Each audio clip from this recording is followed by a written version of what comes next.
kulan ay maanta Muqdisho ku yeesheen qaar ka mid ah dhalinyarada Soomaaliyeed ayaa waxay si weyn u soo dhaweeyeen go'aanka ra'iisul wasaarihii hore Soomaaliya Mudane Xasan Cali Khayre ka ay ku tilmaameen inuu ahaa mid geesinimo leh isla markaana loo baahan yahay inay ku daydaan siyaasiyiinta Soomaaliyeed ee iminka xilalka haya. Kulankan oo ahaa mid heer sare loo soo agaasimay ayaa waxaa ka soo qayb galay dhalinyaro, haween, culimaaddin iyo siyaasiyiin.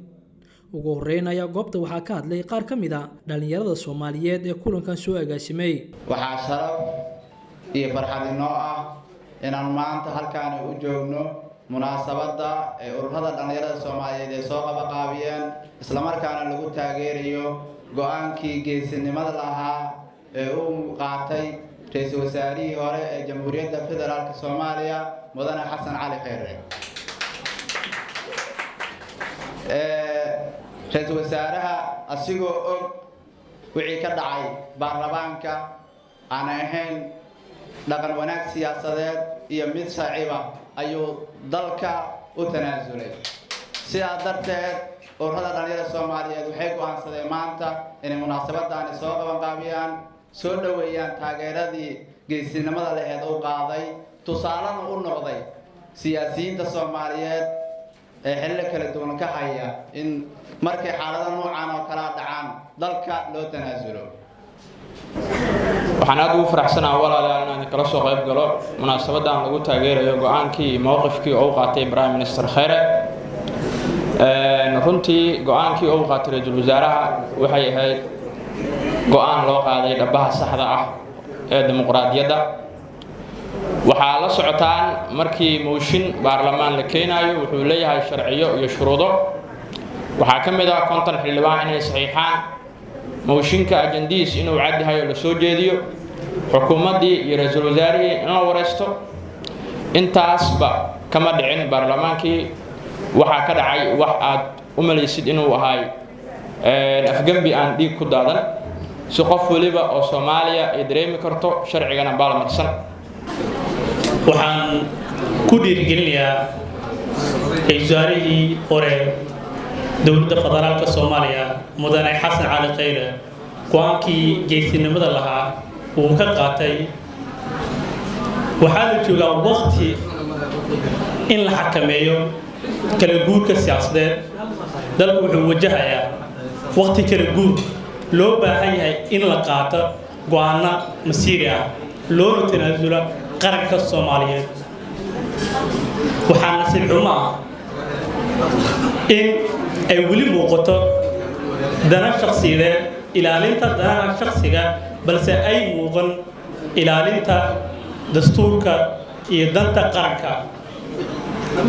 waxaan ugu baaqayaa baarlamaanka labadiisa aqal madaxweynaha Jamhuuriyadda Federaalka Soomaaliya in mar walba la ilaaliyo danaha qaranka, mar walbana uu ka sareeyo dastuurka cid walba.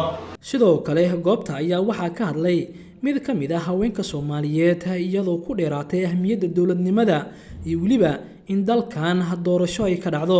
ummadda hadda joogta tanaasulkii Xasan Cali Khayre waa idinka rabnaa.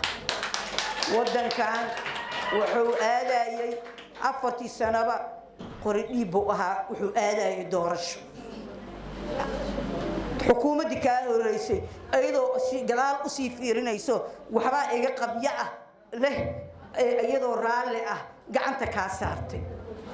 waa kugu xushmaysay, reed kaarbaday ku dhigtay, waa ku siisay, kaama daba qaylinin. maalinta xukunka ay ku dhiibeen ay albaabkaas ka baxeen.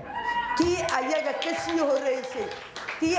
sii horeysay ee Sheekh Shariif sidoo kale si xushmad iyo karaamo leh waqtigiisa markii la gaaray oo xukunka ku wareejiyay.